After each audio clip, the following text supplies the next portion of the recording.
Star प्रवाहावरील प्रेमाची गोष्ट या मालिकेत सध्या अनेक ट्विस्ट अँड टर्न्स पाहायला मिळत आहेत। सागर मुक्तामध्ये सध्या वाद सुरू आहे। होळीच्या दिवशी घडलेल्या प्रकारामुळे मुक्ता सागरवर नाराज आहे। या गोष्टीचा फायदा घेऊन कार्तिक मुक्तावर जबरदस्ती करण्याचा प्रयत्न करतोय।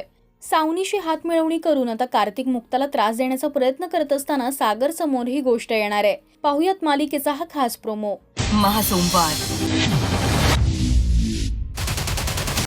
तुम्ही सगळ्यांचा विश्वासघात केलाय तुम्ही।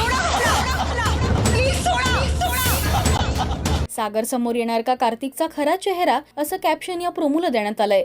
मालिकेचा हा भाग 15 एप्रिल 2024 ला रात्री 8 वाजता आपल्याला स्टार प्रवाहावर पाहता येणार आहे। मालिकेत आता पुढे काय घडणार यासाठी तुम्ही उत्सुक आहात का, हे आम्हाला कमेंट्स मधून नक्की सांगा। मराठी टेलिव्हिजन विश्वातील बातम्या, अपडेट्स आणि गॉसिपसाठी तुम्ही सबस्क्राइब करा राजश्री मराठी शोबज।